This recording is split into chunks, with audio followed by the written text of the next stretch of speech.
প্রিয় দর্শক, আসসালামু আলাইকুম। সুপ্রিম সিটের পক্ষ থেকে আমি তাপস কুমার পাল। আজকে আমি দাঁড়িয়ে আছি ফরিদপুর জেলার মধুখালী উপজেলার মহিষাপুর গ্রামের বাঁধাকপির একটি ক্ষেতে। আমি যে বাঁধাকপির ক্ষেতটিতে দাঁড়িয়ে আছি, এই বাঁধাকপিটি চাষ করেছেন কামাল শেখ ভাই।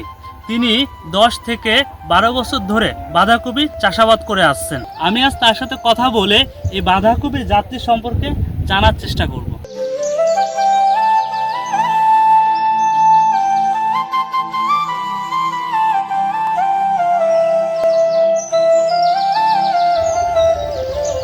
ভাই, ওয়ালাইকুম আসসালাম। ভালো আছেন? ভাই, আপনার পরিচয়টা? মোহাম্মদ কামাল শেখ, গ্রাম মহিষাপুর, জেলা থানা মধুখালী, জেলা ফরিদ। আপনার এই বাঁধাকপির ক্ষেতটি দেখে আমার মনটা ভরে গেল। আপনার এই বাঁধাকপির সাইজগুলো একই রকমের দেখতে এবং কালারগুলো দেখছি অনেক গাঢ় সবুজ বর্ণের। আপনি এই বছর কি জাতের বাঁধাকপিটি চাষ করছেন? আমি সুপ্রিম সিড কোম্পানির সুপ্রিম কুইন জাতের বাঁধাকপি চাষ করেছি এবছর। ভাই, আপনি কত বছর ধরে এই বাঁধাকপির চাষ করে আসছেন? 10 থেকে 12 বছর।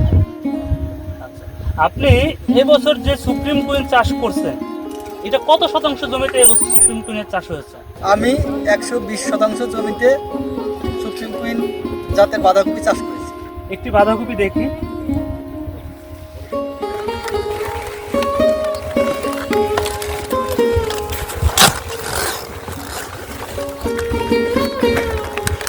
ভাই, বাঁধাকপিটার বয়স কতদিন হবে?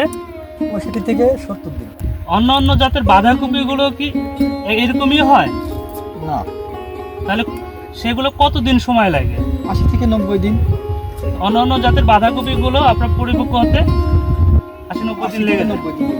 এটা সুপ্রিম কুইনটা আপনার কতদিনে মনে হচ্ছে? 65 থেকে 70 দিনের মধ্যে। কতটুকু ওজন আছে গড় অ্যাভারেজে? 2.5 থেকে 3 কেজির মতো। 2.5 থেকে 3 কেজি গড় অ্যাভারেজে আসছে। তাহলে ভাই, এই কপিটা একটু কেটে দেখি। হ্যাঁ, দেখো।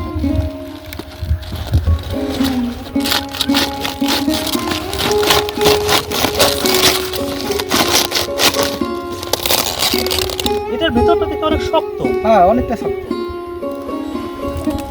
কোথাও ফাঁপা নাই এবং ঠাসা, সুন্দর। অনেক শক্ত, তাই না? আর এই শক্ত হওয়ার কারণে কিন্তু পরিবহনটাও ভালো হয়। এই সহজে ফাটবে না, মানে এই শক্ত এবং টাইটের কারণে। তাহলে আমরা যদি এক জায়গা থেকে অন্য জায়গায় এটাকে বাজারজাত করার জন্য নিয়ে যাই, তাহলে তো এটা ফাটার কোনো সম্ভাবনা নেই। না না, পাশাপাশি আমরা দেখতে পাচ্ছি যে ওয়েটটা অনেক বেশি ওয়েটটা অনেক এবং একটার পর একটা সাজাও নেওয়া যাবে। তাহলে বন্ধুগণ, আমরা যে যাচ্ছি এখন আপনাদেরকে দেখাচ্ছি, সেটা হচ্ছে সুপ্রিম সিড কোম্পানির সুপ্রিম কুইন। এটা আসলে ভিতরটা আপনারা নিজেরাই দেখতে পাচ্ছেন কতটা পুরু এবং মাংসল। পাশাপাশি হচ্ছে ভিতরে কোনো পরিমাণ ফাঁপা নাই এবং অনেকটা দৃঢ় এবং ঠাসা প্রকৃতির, যে কারণে আপনারা সহজেই এক স্থান থেকে অন্য স্থানে পরিবহন করে বিক্রয়ের জন্য নিয়ে যেতে পারবেন। ভাই, আপনার এই ক্ষেতে রোগবালাইয়ের কোনো চিহ্ন দেখা দিয়েছে? রোগবালাই নাই বললেই চলে। অন্যান্য চাষি ভাইদেরকে সুপ্রিম কুইন চাষের বিষয়ে আপনি কি পরামর্শ দিবেন? অন্যান্য চাষি ভাইদের পরামর্শ এটাই যে সুপ্রিম কুইন চাষ করলে পরে অল্প সময়ে বাজারে বিক্রি করা যায় এবং এতে লাভবান বেশি হওয়া যায়। আসসালামু আলাইকুম ভাই। ওয়ালাইকুম আসসালাম। ভালো আছেন না? আলহামদুলিল্লাহ ভালো আছি। কি জাতের বাঁধাকপি এবছর কিনলেন কৃষকদের কাছে? সুপ্রিম কুইন কিনছি। আচ্ছা। তো এই মালগুলো কোথায় যাবে? মালগুলা স্থানীয় বাজার মধুখালীতে যাবে, ওখান থেকে আরও কিছু যাবে ঢাকায়, কিছু যাবে বরিশালে, কিছু গোপালগঞ্জ যাবে। এই যে সুপ্রিম কুইন আপনারা বস্তায় ভরে নিয়ে যাচ্ছেন, এতে কোনো সমস্যা হয় না? না, কোনো পরিবহনে কোনো সমস্যা হয় না। তার কারণ মালটা হলো খুব টাইট। আচ্ছা। টাইট হওয়ার কারণে হ্যাঁ। মালটা যত দূরত্বই নেই আমরা, মালটার চেহারা খারাপ হয় না। ফেটে যায় কি? না, এটা ফাটে কোনো না। ফাটে না।